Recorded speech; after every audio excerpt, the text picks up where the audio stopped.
धिक्कार तुम्हें 110 करोड़ हिंदुओं, तुम्हारी मानसिक गुलामी, तुम्हारी मानसिक नपुंसकता के लिए। धिक्कार तुम्हें रामभद्राचार्य, तुलसी पीठाधीश्वर रामभद्राचार्य, कामदगिरी के महंत राम स्वरूप दास, तुम्हें भी धिक्कार। जानते हो किस लिए? कि जगत गुरु की उपाधि के लिए कुत्तों की तरह लड़ते हुए, इसलिए धिक्कार। धिक्कार तुम्हें काशी विद्वत परिषद के कथित अध्यक्ष हरिनारायण तिवारी और केदारनाथ त्रिपाठी को भी धिक्कार, जो अपने आप को विद्वत परिषद के अध्यक्ष पद के लिए कुत्तों की तरह लड़ रहे हैं। धिक्कार अभिविक्तानंद, धिक्कार अभिमुक्तेश्वरानंद, धिक्कार राम कथा के वाचक मुरारी बाबू। बाबू शब्द का प्रयोग इसलिए कर रहा हूँ कि कहीं तुम्हें यह न भ्रम रह जाए कि मुरारी कोई और है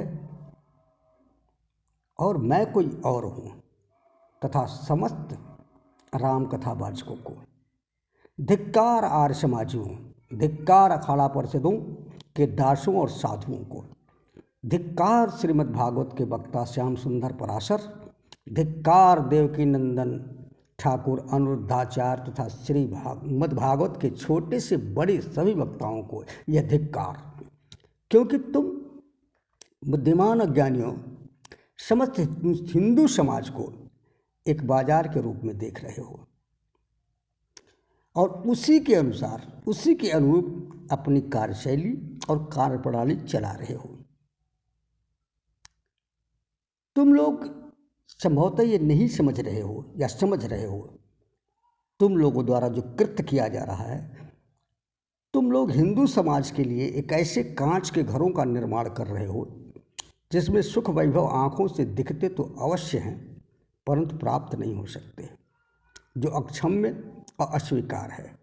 हमारा राष्ट्र, हमारा वैदिक सनातन धर्म, हमारा हिंदू समाज हमें प्राणों से भी प्रिय है। इसे मिटाने का अधिकार बड़े से बड़े महात्मा या संत किसी को भी नहीं है। नमन उन नागा संतों को जिन्होंने सनातन धर्म की रक्षा के लिए अपने प्राणों की आहुति दी। नमन उन सिख धर्मगुरुओं को जिन्होंने भारतीय सनातन धर्म की रक्षा के लिए अपनी बलि दी और देने के लिए सदैव तैयार रहते हैं। शर्म नहीं आती राम स्वरूप दास तुझे और रामभद्राचार्य?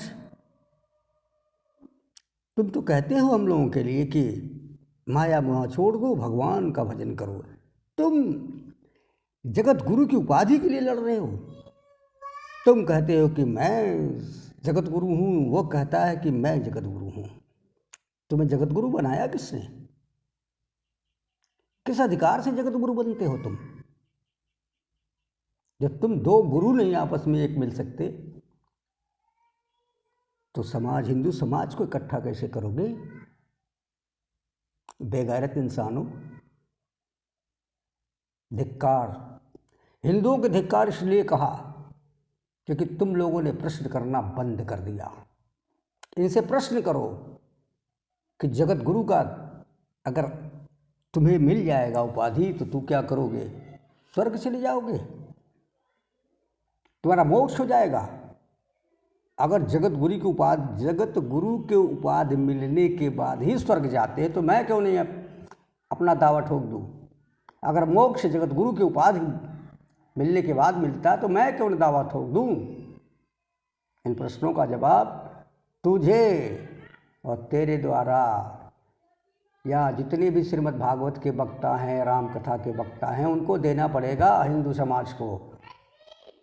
और ये विद्वत परिषद के तुम दोनों ब्राह्मणों, तुमको भी देना पड़ेगा। धिक्कार, धिक्कार।